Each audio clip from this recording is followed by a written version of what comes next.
अगर ये समझ में आ जाए तो फिर झगड़ा ही झगड़ा खत्म ही हो जाता है सारा। झगड़ा तो खत्म करना ही नहीं है।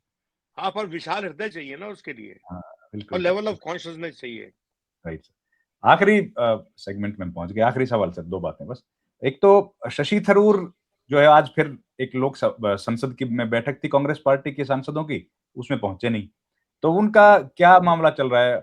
और उत्तर प्रदेश और बंगाल इलेक्शन पर भी आप अगर थोड़ा-थोड़ा अपना वक्तव्य दे दें।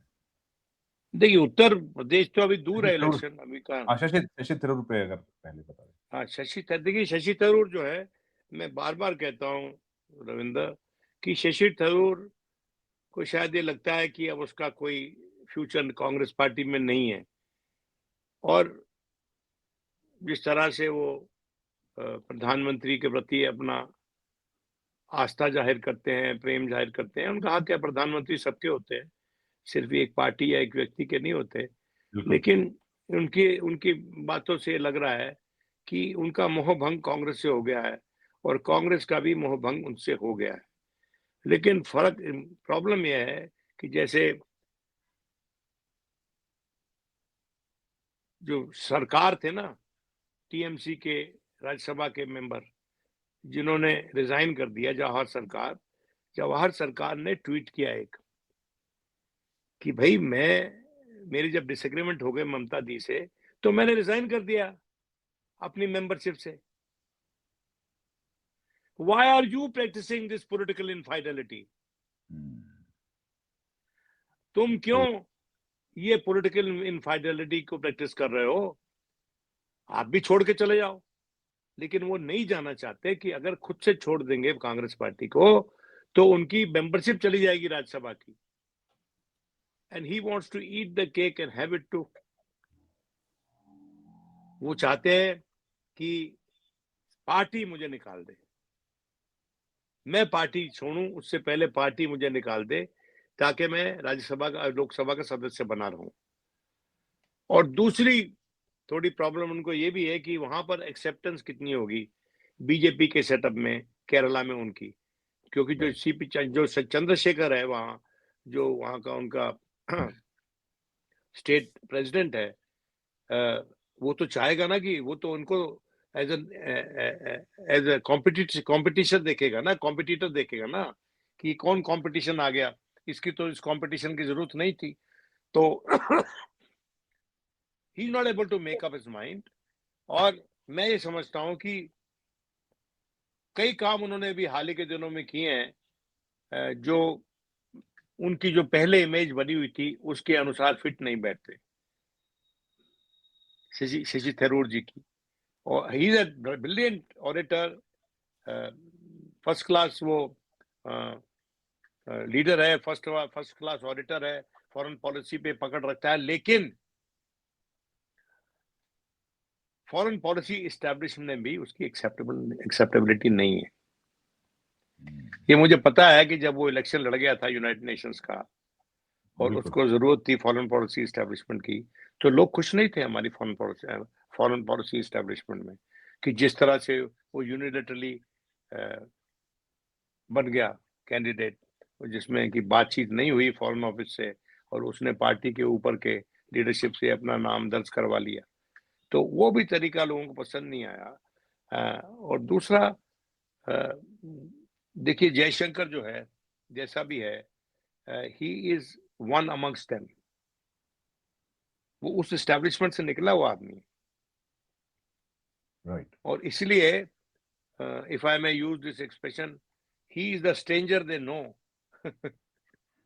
he maybe that he I don't want to use the word devil, but what I'm saying is that he's the devil they know, and Shashi Tharoor is the devil they don't know.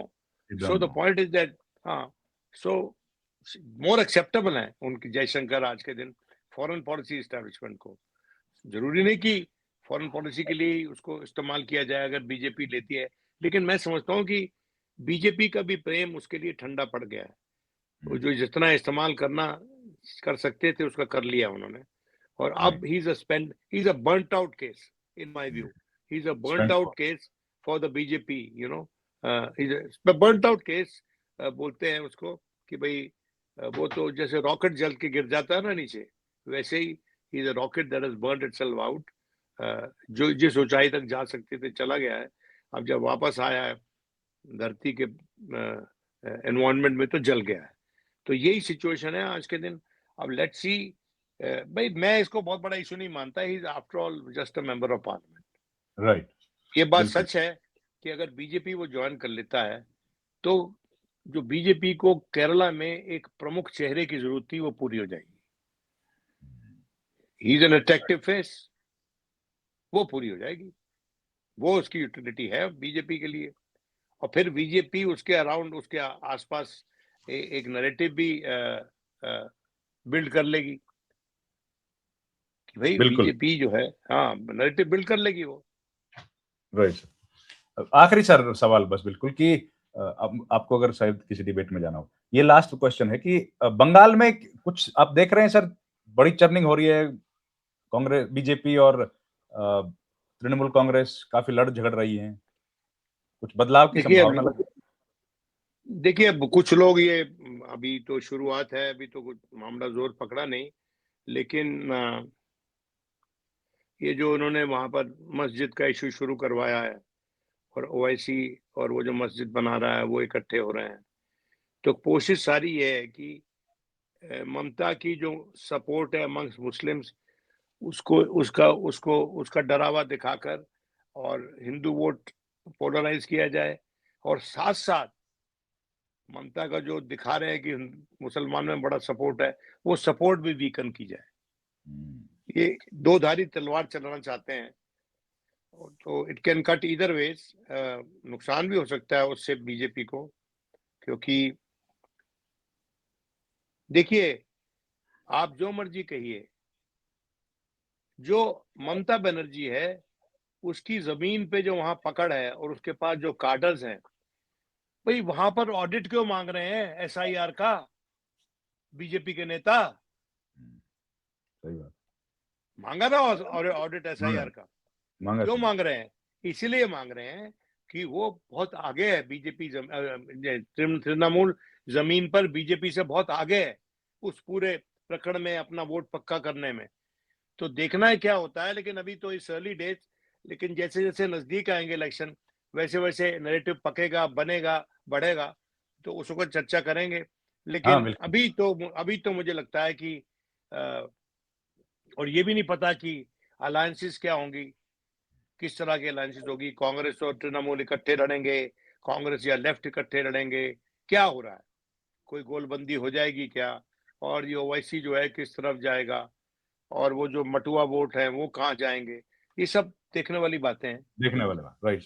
Thank you sir, thank you very much, आपने time दिया, आपका schedule okay, बड़ा thank tight है। Thank you so you. नहीं much. नहीं, have a nice day sir, thank you. You too my dear.